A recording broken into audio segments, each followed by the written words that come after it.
ఈ గుబ్బ చెట్టు దేనికి ఎందుకు ఎవరు గోరు తీయడానికి పారలేవా ఎవరి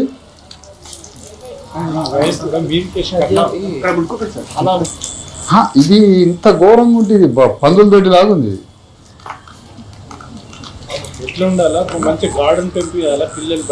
ఈడ టమాటాలు పండి వచ్చి కింటా టమాటాలు ఈడ కూరగాయలు పండి వచ్చి కరెక్ట్ మనసున్నోడు చేస్తే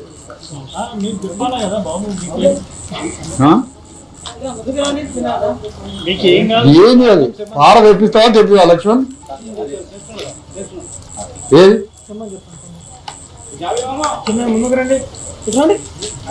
చూడు యూరినల్ స్మెల్ ఆటోమేటిక్ గా ఏరియా గలీజ్ ఉందంటే అవుచపోతారు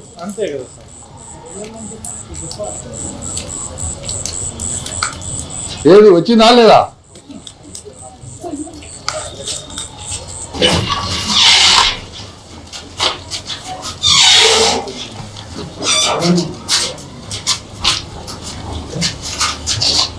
తెచ్చేది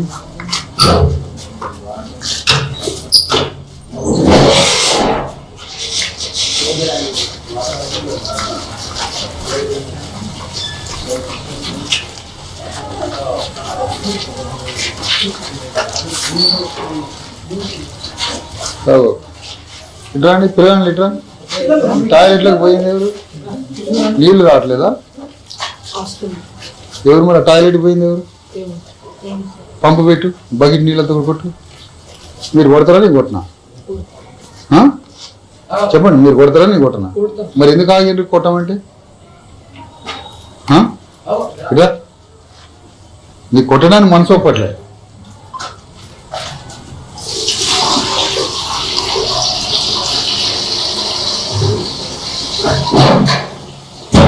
టాయిలెట్ అట్లా పోయి ఎవడు నీళ్ళు కొట్టకుండా ఉంటాడా చూసేటోళ్ళు లేడా సూపర్వైజర్ లేడా అందులో కూడా అంతే ఉందా టాయిలెట్కి పోయి నీళ్ళు కొట్టకపోతే ఇక జబ్బులు రావా బాబు మీరు కొట్టలేరు కాబట్టి నేను కొడతాను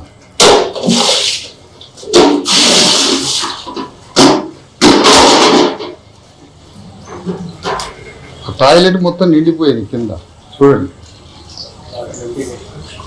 నిండిపోయింది క్లోజ్ అవుతుంది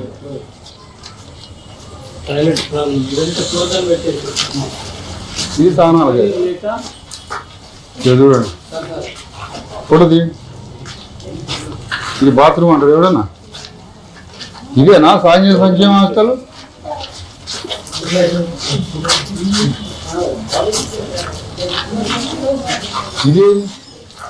ఇదేం పాడుపడ్డ దుకాణం ఇంకా ఇదేదిరా నాయన ఏమైనా టాయిలెట్ ఫోటో తీయండి ఆయన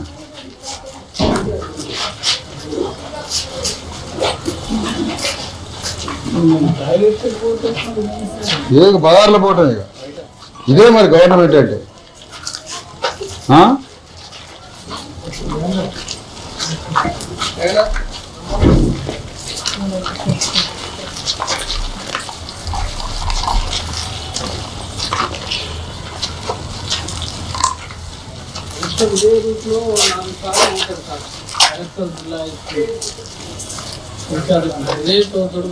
కలెక్టర్ గారి పేరు పారా ఈ సాంఘిక సంక్షేమ ఎస్సీ హాస్టల్ ఈ ఎస్సీ హాస్టల్లో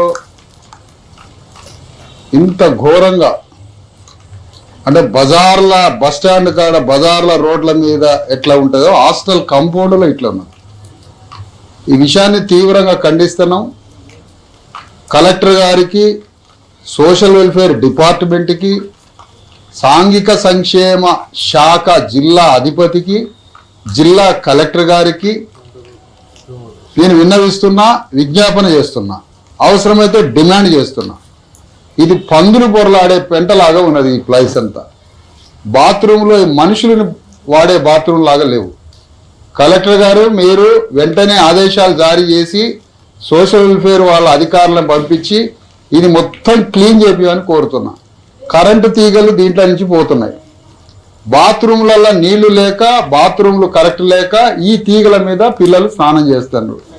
ఏదైనా కరెంటు ప్రాబ్లం అయితే పిల్లగాళ్ళకి, విద్యార్థులకి తీవ్ర సమస్య. అందుకని దీనికి నిరసనగా మిగతా వాళ్ళలాగా నేను చేయదలుచుకోలే. కలెక్టరు దీన్ని పర్యవేక్షించాలి. Hostel collector పనేంటి? మీ జిల్లాలో ఉన్న ప్రతి పౌరుడి యొక్క జీవన విధానాన్ని, ప్రతి పౌరుడి యొక్క జీవన భద్రతని, వారి యొక్క మెరుగైన జీవితం గురించి, వారు హాస్టల్లో ఉన్నా, పని చేసుకుంటున్నా, వారికి తిండి లేకపోయినా వారి జీవన భద్రత కోసం అనుక్షణం తప్పించాల్సిన బాధ్యతే కలెక్టర్ది. నాట్ ఓన్లీ శాంతి భద్రతలు, మొత్తం పౌరుల యొక్క జీవన భద్రత మీరు బాధ్యత.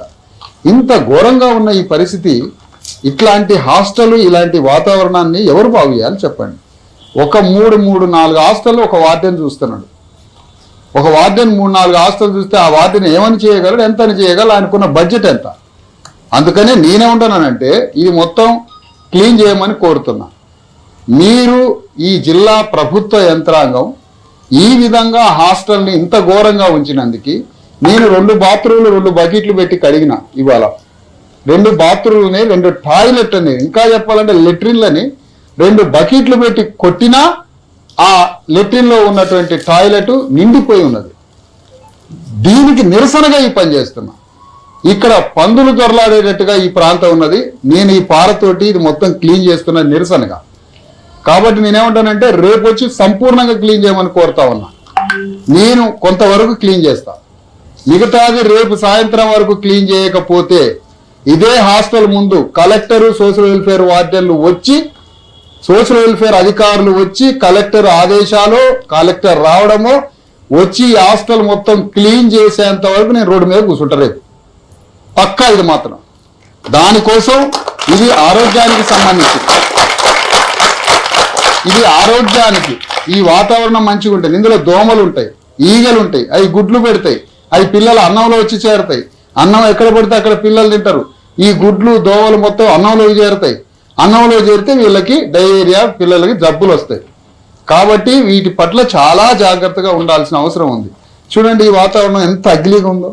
ఇట్లా ఉంటుందా ఎక్కడన్నా? మన ఇంట్లో ఇట్లా ఉంటుందా? మన ఇళ్లలో ఇట్లా ఉంటుందా? మన ఇల్లు ఒకటి, హాస్టల్ ఒకటా? ఇదేనా ప్రభుత్వం అంటే? ఇది ఒక నైతిక బాధ్యతగా తీసుకోవద్దా?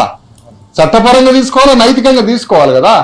ఇది మా బిడ్డలు, మాకు ఈ దేశంలో, రాష్ట్రంలో బతికింది, మాకున్నది ఒకటి సాంఘిక సంక్షేమ వెనుకబడిన తరగతుల బీసీ, ఎస్సీ, ఎస్టీ హాస్టళ్ళు. ఆ హాస్టల్ కూడా బాగలేకపోతే ఇక మా బతుకు ఎందుకంటున్నా?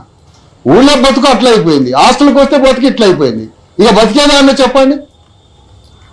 ప్రగతి భవన్కు జ్యోతిరావు పూలే పేరు పెట్టైనా సరిపోయిందా? ఈయన హాస్టల్లో ఈ విధంగా బతికిస్తారా? ఎవరు చెప్పాలి, ఎవడు మాట్లాడాలి?